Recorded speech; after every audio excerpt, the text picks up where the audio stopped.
हम लोग previous year question discuss कर रहे थे, जिसमें हम लोगों ने क्वेश्चन नंबर 25 तक डिस्कस कर लिया था। चलिए हम लोग आगे बढ़ते हैं ऐसे ही 25।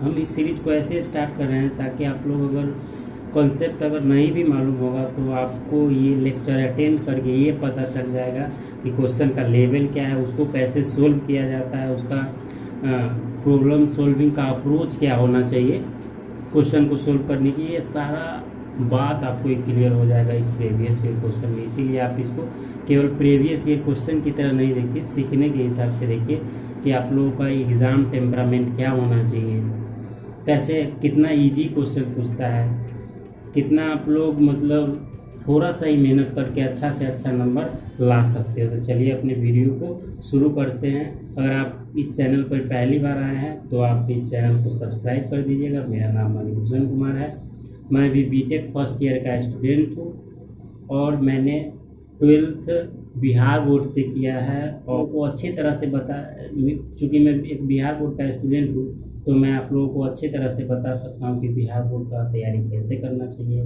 कैसा क्वेश्चन आता है वगैरह वगैरह। चलिए वीडियो को स्टार्ट करते हैं। तो ये नॉर्मल एक डिफरेंशिएशन का क्वेश्चन है। ई टू दी पावर पहले एक्स क्यूब के रिस्पेक्ट में करते हैं इसका डिफरेंशिएशन। तो e to the power x का डिफरेंशिएशन क्या होता है? ई टू दी पावर एक्स होता है तो एक्स के जगह पे यहाँ पे एक्स क्यूब दिया हुआ, ऐसे मान लीजिए, ऐसे समझिए। ई टू दी पावर जेड का डिफरेंशिएशन क्या होगा? ई टू दी पावर जेड होगा। उसी प्रकार से यहाँ पर जेड बराबर एक्स क्यू दे दिया है। क्या दे दिया है? X Q. तो हम लोग किसके रिस्पेक्ट में करेंगे? एक्स क्यू के रिस्पेक्ट में करेंगे। ये बात समझने वाली बात है। तो एक्स क्यू के रिस्पेक्ट में कर दीजिएगा तो वही हो जाएगा, e to the power z ही होता है तो e to the power x cube हो गया। अब हम लोग ये जो एक्स क्यू का डिफरेंशिएशन करेंगे। अब जो फंक्शन बचा, पहले एक्स के हम किसी भी फंक्शन का डिफरेंशिएशन एक्स के रिस्पेक्ट में करते हैं। अगर एक्स नहीं रहता है, बहुत सारा फंक्शन इन्वॉल्व रहता है तो उसको हम लोग रिड्यूस करते जाते हैं। तो ये सबसे पहले e to the power x cube के फॉर्म का था तो सबसे पहले हम लोगों ने एक्स क्यूब के रिस्पेक्ट में इसका डिफरेंशिएशन कर लिया। अब हम लोग एक्स क्यूब का डिफरेंशिएशन करेंगे किसके रिस्पेक्ट में? एक्स के रिस्पेक्ट में। एक्स के रिस्पेक्ट में इसका डिफरेंशिएशन कीजिएगा तो 3x²। डिफरेंशिएशन कैसे करते हैं जानते हैं आप लोग? इसको जो भी पावर आता है उसको कोफिशिएंट में लिख देते हैं, उसमें से पावर में से एक घटा करके 3 लिख देते हैं। 3 - 1 कितना आ जाएगा? 3x²। इसको आप ऐसे लिख सकते हैं dy/dx of x cube e to the power x cube. अब ये dy/dx ऑफ एक्स क्यूब कितना होगा? 3x²। तो ये इसका आंसर हो गया। सिंपल क्वेश्चन है, ज़्यादा दिमाग लगाने वाला बात कोई है। नंबर 27 पे आ जाते हैं। ये भी एक डिफरेंशिएशन का क्वेश्चन है लेकिन इसमें थोड़ा सा लोचा है। ये अच्छा क्वेश्चन है इसको मानिए। यहाँ पर 3 पर पावर x दिया हुआ है, लॉग ऑफ 3 पर पावर x दिया हुआ है, मतलब ए टू दी पावर x को पहले हमको सोल्व करना पड़ेगा। इसको कैसे करते हैं देख लीजिए। जैसे यहाँ पर 3 पर पावर x है ना, तो जब कोई भी वेरिएबल आपको पावर में रहेगा ना तो उसको हम कन्वर्ट करने की कोशिश करेंगे कि वो हमारा बेस में आ जाए, किसी फंक्शन में आ जाए, ऊपर पावर में नहीं है। पावर में रहेगा तो ऐसा किसी इक्वेशन को आप सोल्व किए हैं? नहीं निकाले हैं। तो इसको सोल्व करने के लिए हम z बराबर मान लेते हैं, z बराबर 3 पर पावर x। ठीक है, दोनों तरफ log ले लेते हैं। log z बराबर कितना हो गया? log ऑफ 3 पर पावर x। अब यहाँ पे ये जो x पावर में है ना, ये कोफिशिएंट में आ जाएगा। इसके रूल होता है, लॉगरिथम का रूल होता है कि log a to the power b बराबर होता है b log a। मतलब ये जो पावर में था वो इसके कोफिशिएंट में आ गया है, वो भी log से बाहर आ गया। बात सुनिए। तो उसी प्रकार से हम यहाँ पर कर देंगे log ऑफ z बराबर हो जाएगा कितना? x log 3। अब यहाँ हम यहाँ से z का वैल्यू निकालेंगे। तो जब हम लोग log हटाते हैं तो ई टू दी पावर में कोई भी ये जो क्वांटिटी है वो ई टू दी पावर में चला जाएगा। यहाँ पर 3 है, ई टू दी पावर में चला जाएगा तो z बराबर हो जाएगा e to the power x log 3। ये आया समझ में? ये पावर में जैसे चला गया, जैसे मैं आप लोग को ऐसे बता रहा हूँ। जैसे मान लीजिए कहीं पे लिखा हुआ है log ऑफ x बराबर 4, तो इसको आप ऐसे लिख सकते हैं कि x बराबर ई टू दी पावर 4 होगा। कैसे मैं बता रहा हूँ। ए टू द पावर 4, जैसे दोनों तरफ आप लॉग ले लीजिए, लॉग ऑफ एक्स बराबर हो जाएगा log of a to the power 4। ये जो लॉग होता है ना, इसमें एक बेस होता है, इसका जो बेस होता है वो ई होता है। कितना होता है? ई होता है। यहाँ पे भी इसका बेस कितना है? ई है। उसी प्रकार से बेस ई है तो लॉग ऑफ, एक्चुअली ये ऐसा लिखा हुआ है log of base E x, उसी प्रकार से लॉग ऑफ बेस ई और ई पर पावर 4 ऐसा लिखा हुआ है। तो ये जो पावर में है फिर से नीचे चलाएगा तो log of e to the power x बराबर हो जाएगा 4 लॉग ई बेस ई। तो लॉग ए, जैसे कहीं भी लिखा रहेगा हमको लॉग ऑफ ए, मतलब बेस भी उसका वही है और जो क्वांटिटी लॉग में दिया हुआ है वो भी वो सेम क्वांटिटी है, तो इसका वैल्यू 1 होता है। कितना होता है? 1 होता है। ये याद कर लीजिएगा। जैसे कहीं पे लिखा रहेगा लॉग विद बेस 2, तो इसका वैल्यू कितना होगा? 1। कहीं पे लिखा रहेगा लॉग ऑफ 5 विद बेस 5, तो इसका वैल्यू कितना होगा? 1। ये वाला कॉन्सेप्ट है, समझ, ये वाला कॉन्सेप्ट आपको समझना जरूरी है। आई होप ये बात आप लोगों को समझ में आया होगा। समझ में नहीं आया होगा तो आप कमेंट बॉक्स में लिख दीजिएगा।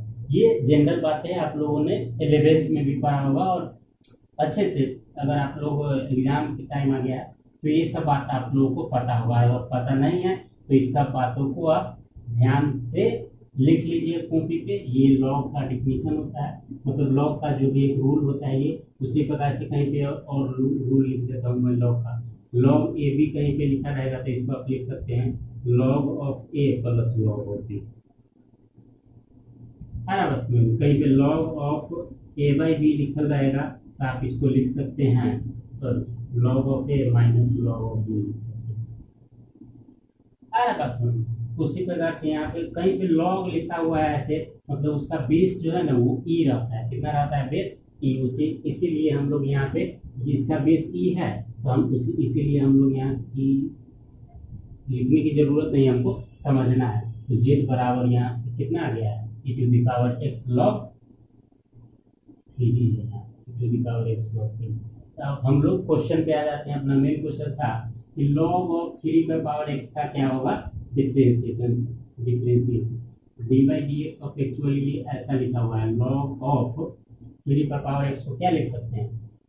e to the power x log 3, e to the power x log 3 या बेस भी इसका यही है। तो ये जो है ये पावर में आ गया तो आप log का ये वाला लॉग का डिफिनीशन यूज करके यहाँ पे x log 3 बेस में आ जाएगा तो x log 3 और log e with base e हो जाएगा तो log e बेस e को 1 लिख सकते हैं। तो यहाँ पर सिंपली dy dx ऑफ किसका लिखना है? x log 3 का। तो x log 3 का डिफरेंशिएशन तो आराम से निकाल सकते हैं। log 3 एक कांस्टेंट क्वांटिटी है तो log 3 बाहर आ गया और dy dx ऑफ x कितना होगा? 1 होगा। क्वेश्चन नंबर 28 भी एक डिफरेंशिएशन का कितना सारा क्वेश्चन आ रहा है, तो जल्दी जल्दी इसको करते हैं। ये तो सिंपल क्वेश्चन है, तो इसको आप ऐसे लिख सकते हैं d by d x of 1 upon sine x plus d by d x of e to the power x. तो 1 बाई साइन एक्स मतलब क्या लिखा हुआ है? कॉसेक एक्स लिखा हुआ है। तो कॉसेक एक्स का डिफरेंशिएशन क्या होता है? Minus of cot x into cosec x. ये आप लोगों को पता होना चाहिए, याद होगा अभी प्रूव करने का। ई टू द पावर एक्स का डिफरेंशिएशन वही ई टू द पावर एक्स होता है, तो ये इसका आंसर होगा। तो एक लाइन का क्वेश्चन था उसी प्रकार से है के क्रॉस आई क्रॉस जे। तो सबसे पहले हम लोग इसका क्रॉस प्रोडक्ट निकालेंगे। तो इसके लिए मैंने एक रूल बताया था आप लोगों को, आई जे के लिए इस साइकिल में ये इसका क्रॉस प्रोडक्ट निकाला जाता है। मतलब आई क्रॉस जे रहेगा तो उसका क्रॉस प्रोडक्ट के हो जाएगा। उसी प्रकार से जे क्रॉस के रहेगा तो उसका क्रॉस प्रोडक्ट आई हो जाएगा। उसी प्रकार से के क्रॉस आई रहेगा तो उसका क्रॉस प्रोडक्ट जे हो जाएगा। सिंपल सी बात है।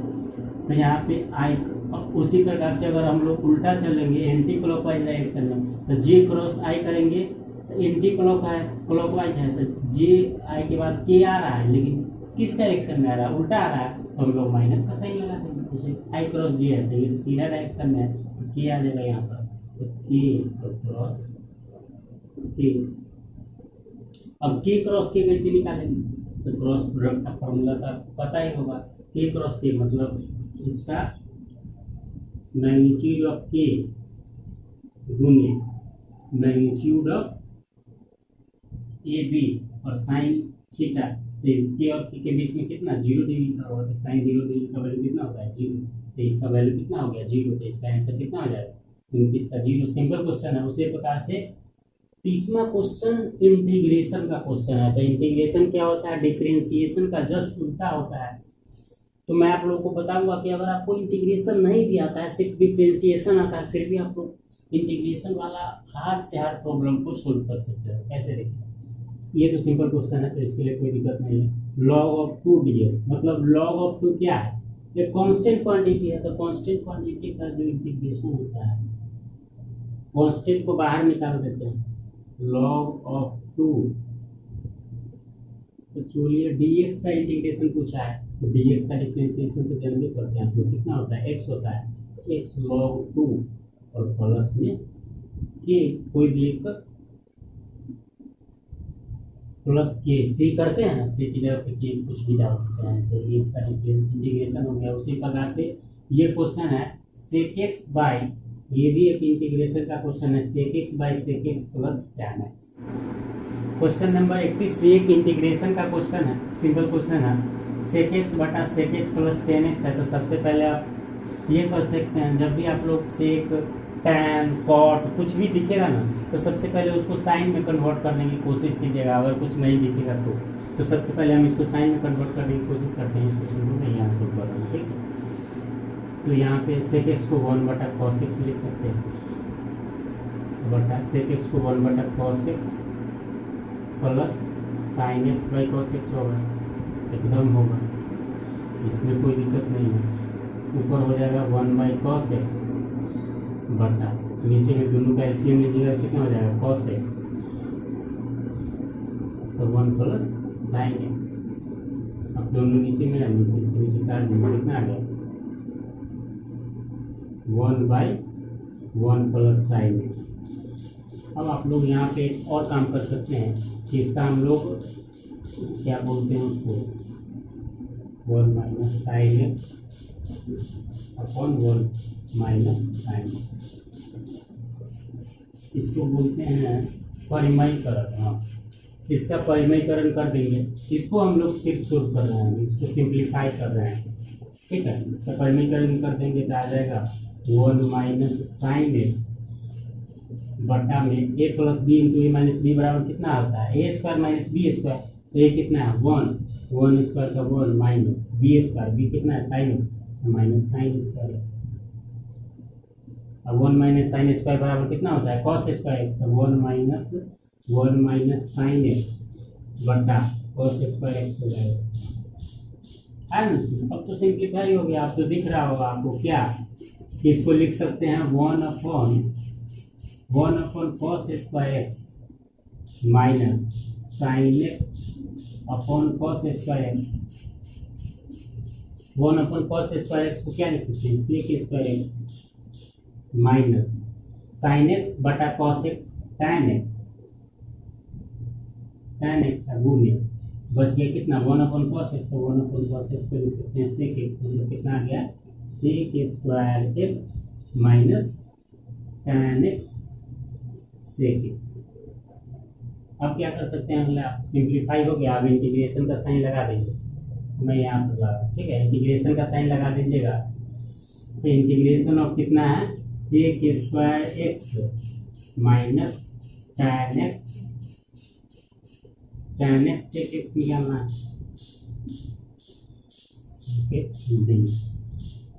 दोनों को अलग अलग कर दीजिए, अलग कर दीजिएगा तो हो जाएगा sec square x d x minus tan x sec x d x.